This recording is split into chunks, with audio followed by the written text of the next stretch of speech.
Months had passed without a word, without a glance, without any effort to reach out. I had walked away from everything, and the silence was the loudest thing I had ever known. No goodbye, no note, not even one final look back at the life we had shared. The woman I had loved, the woman I had married, had broken me in a way I never thought possible.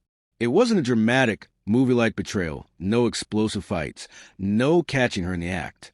It was a slow unraveling, the subtle shifts. The way her touch grew cold, the increasing number of late nights at work, the phone that was always face down, always silent. I noticed. Of course I noticed. But I convinced myself I was imagining things, that I was overanalyzing.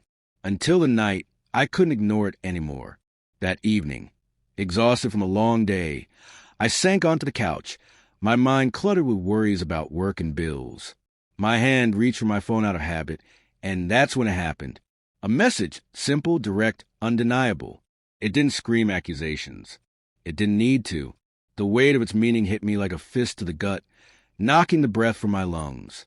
I didn't need to reread it. I knew, in that instant, everything I had believed about us crumbled. There were no fights, no desperate pleas for answers. Just silence. I left. There was nothing to salvage. When someone betrays you like that, it's not about understanding their reasons. It's about accepting that, given the choice, they didn't choose you. And I refused to stay in a life where I was merely an afterthought. The days that followed blurred together. I withdrew from everything, wanting nothing more than to disappear. Friends reached out. Family urged me to pull myself out of the wreckage.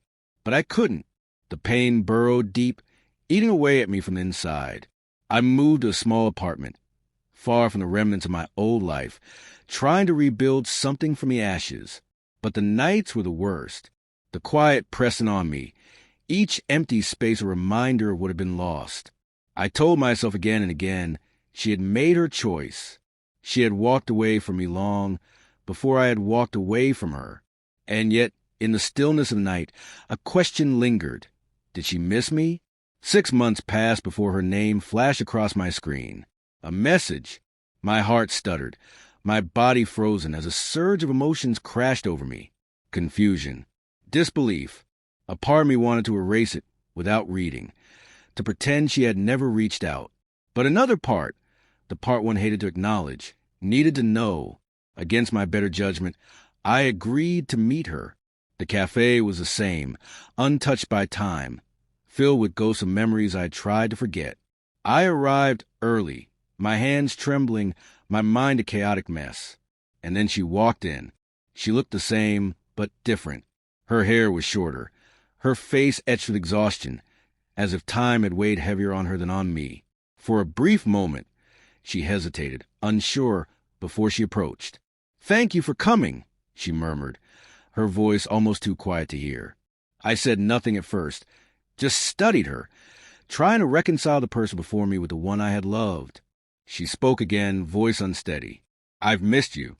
I know what I did was wrong, and I regret everything." I wanted to believe her. I wanted to see the woman I had once adored, the one who had been my world. But as I looked at her, vulnerable and lost, I realized that she wasn't the same. She couldn't be.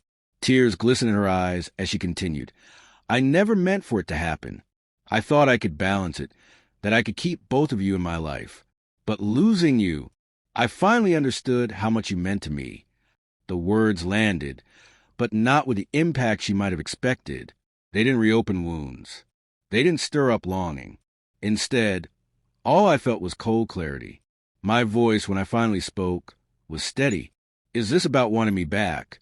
Or is this about realizing you lost your safety net?" Her face crumpled. And in that moment, I saw the truth in her eyes.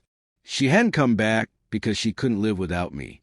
She had come back because she missed the security, the comfort, the version of life I had given her. She wasn't here because she loved me. She was here because her other plans had fallen apart, and she wanted to know if I was still an option. I stood, the realization settling deep in my bones. "You should go," I said, my voice firm. She didn't argue, didn't beg, just nodded, disappointment and regret flickering across her face before she turned and walked away. I stayed behind for a while, the weight of the moment pressing down on me. But something unexpected happened. As I stepped outside, a sense of peace washed over me. For the first time in months, I felt like I had finally done the right thing. Then my phone buzzed again. Another message. This time, her words were different.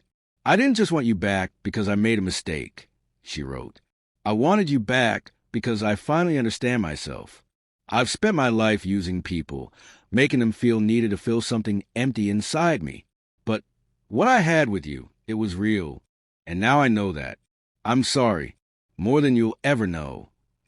I stared at the screen, the meaning settling over me. This was an apology meant to mend things. It wasn't an attempt to fix what had been broken. This was someone realizing, too late, that she had lost the one thing that ever truly made her feel whole. And in that moment, I understood something too. Sometimes, people have to lose everything to see what they had. But that realization doesn't mean they get it back. I deleted the message, not because I didn't care, but because I had finally learned that regret doesn't change the past. She had made her choice, and this time I was making mine. I had walked away once. Now, I was doing it again. For good. So if you're waiting for someone to realize your worth, stop. If they ever come back, ask yourself this. Do they miss you, or do they miss the way you made them feel? Because that's not love. That's regret.